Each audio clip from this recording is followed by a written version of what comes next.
mais um vídeo nesse canal. Como eu prometera na terça-feira, estamos dando continuação ao vídeo chamado Torre de Babel.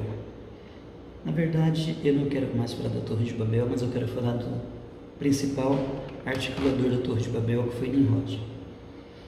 Vocês se lembram que eu terminei dizendo que o tio dele havia o matado e desmembrou o seu corpo e enviou para muitas partes do império para servir de advertência sobre o que acontecera com ele, Nimrod, que estava totalmente contrário às vontades de Deus. Entretanto, os adeptos de Nimrod eram muitos e estavam determinados a continuar com as práticas idólatras de seu falecido líder. Nessa circunstância, para a idolatria continuar ou avançar, era imprescindível que operassem em segredo, era indispensável que eles operassem em segredo. O terror de uma execução, no caso de Nimrod, exigiu que o máximo de cautela fosse usada nesses mistérios, sob o selo de segredo, a sanção de um juramento ou por meio de todos os recursos da magia. Os homens eram gradualmente levados de volta a toda a idolatria que tinha sido suprimida publicamente, ao mesmo tempo em que novos aspectos foram acrescentados a esta idolatria, que torna ainda mais blasfema que antes. Como Nimrod estabeleceu as ciências da magia e da astronomia, essas duas artes foram ocultamente acrescentadas aos mistérios como magia e astrologia.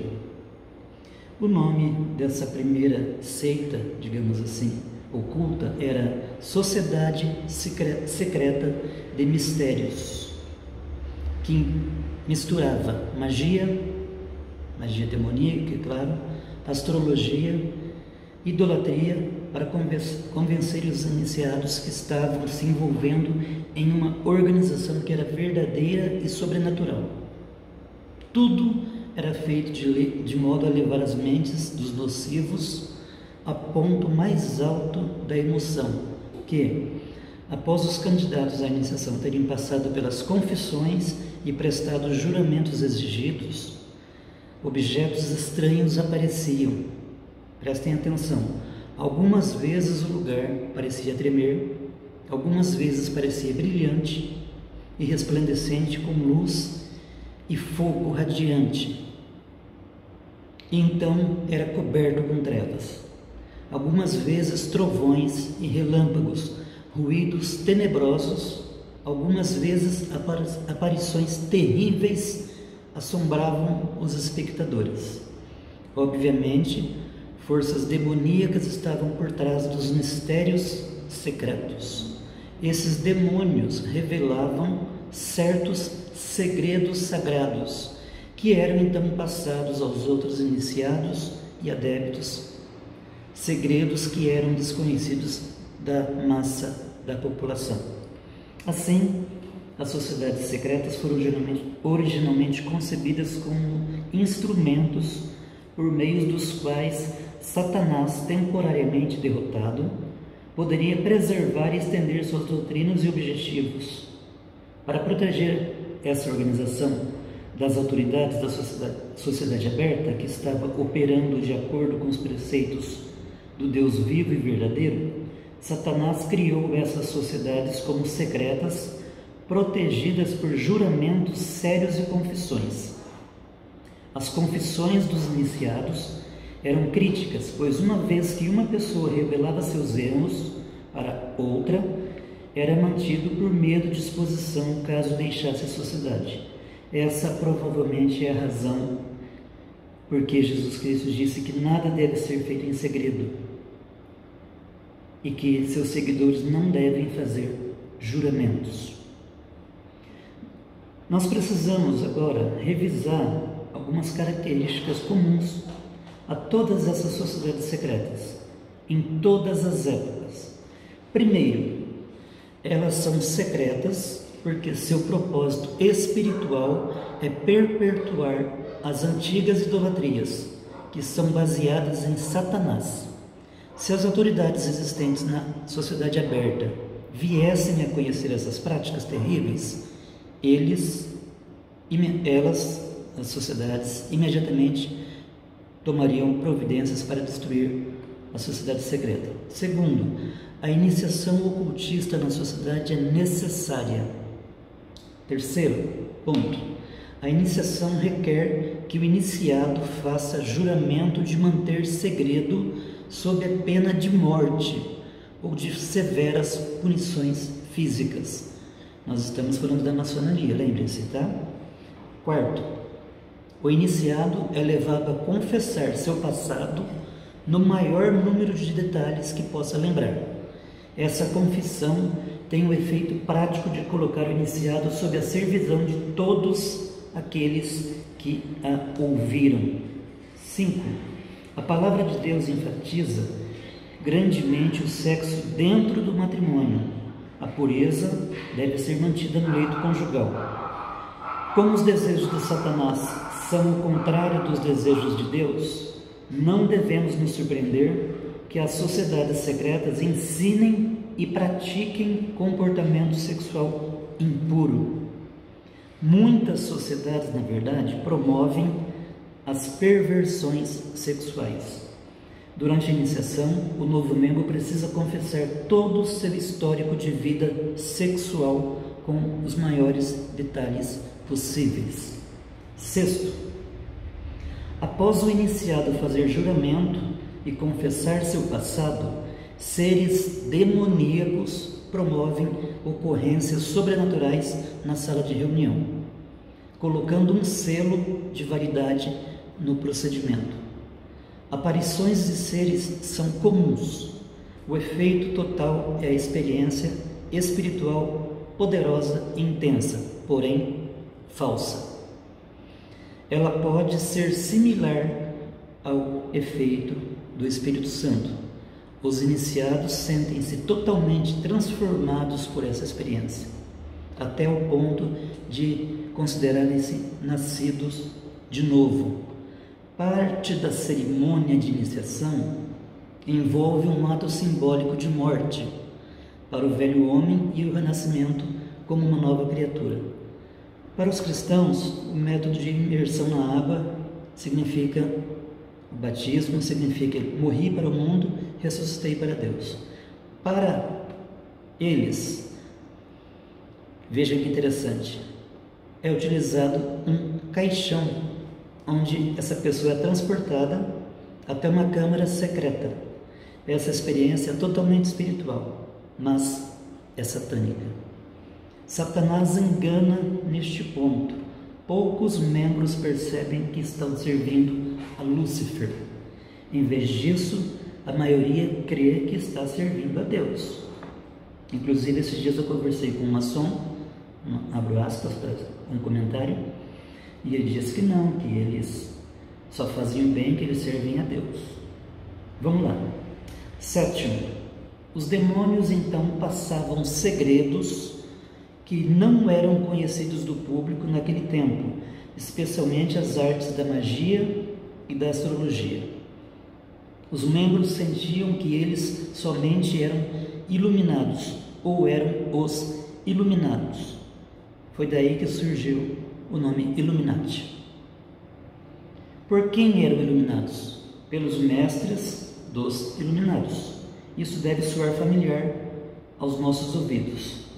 O início oficial do movimento para a nova ordem mundial é 1º de maio de 1776, quando Adam Weishaupt fundou a sociedade secreta Mestre dos Iluminados. Ele buscou este nome na antiguidade. Oitavo, a possessão demoníaca dos indivíduos era comum. Novamente, precisamos enfatizar que os membros experimentavam um verdadeiro encontro religioso que transformava suas vidas e, em muitos casos, tornava-se uma obsessão. 9. Deus é vida, Satanás é morte. Portanto, os símbolos das sociedades secretas normalmente representam alguma forma de morte. Um símbolo de morte comum é a caveira humana e 2 ossos cruzados. Este símbolo foi utilizado pelas muitas sociedades de Irmandades da Morte, como a Sociedade Caveira e Ossos, e algumas fraternidades maçônicas. Até mesmo a elite dos guardas alemães nos campos de concentração nazistas tinham essa insígnia da caveira e os ossos em seus uniformes. Vejam agora que interessante. George Washington foi o primeiro presidente dos Estados Unidos da América. O comandante ex-chefe do Exército Continental durante a Guerra da Independência dos Estados Unidos e um dos pais fundadores dos Estados Unidos. Os ex-presidentes George Bush e seu filho George W. Bush também são membros da mesma sociedade, conhecida como uma sociedade secreta. Apesar de todos os segredos, uma coisa é bem clara: maçonaria é sinônimo de poder. Olha que interessante, o primeiro presidente norte-americano pertencia a esta misteriosa ordem, mas quando ele estava na reunião, o grão-mestre era simplesmente maior do que ele, porque quando ele se reunia na loja maçônica com os demais fundadores do país, naquele momento o homem de maior poder era seu próprio jardineiro, eleito venerável mestre. Imaginem vocês, um presidente da República prestando reverência ao seu próprio jardineiro. Aos maçons não interessa a riqueza, afinal, podemos perder todas essas coisas em um piscar de olhos. Essas sociedades secretas, satânicas, são o fio de continuidade pelo qual Satanás tem mantido seu plano de unificar o mundo em um único governo, economia e religião. Muitas pessoas duvidam que meros humanos, mesmo que sejam brilhantes, pudessem conceber um plano global e mantê-lo durante séculos. Somente uma religião sobrenatural, incorporando muitos dos mesmos aspectos do cristianismo, poderia sustentar-se durante séculos. Não subestime Satanás, nem negligencie as profecias de Deus sobre a remoção do seu poder de restrição nos últimos dias. Com relação às profecias bíblicas sobre o assunto, leia Apocalipse 17, tá? E você vai entender um pouco do que eu estou dizendo. Deus fala sobre o ódio que os líderes da Confederação Mundial das 10 Nações terão em relação ao sistema das falsas religiões. Só no verso 17, do capítulo 17 de Apocalipse, está escrito assim: porque Deus tem posto em seus corações que cumpram o seu intento e tenham uma mesma ideia, e que deem à besta o seu reino, até que se cumpram as palavras de Deus. As sociedades secretas estão trabalhando há milhares de anos para criar essa confederação de 10 nações. Deus está permitindo essa atividade porque Ele levará ao cumprimento da profecia. Acharam interessante? Espero que tenham gostado, que tenha ficado claro. E eu senti que nós devemos fazer a parte 3 deste vídeo. Fiquem com Deus, boa noite e até o próximo vídeo.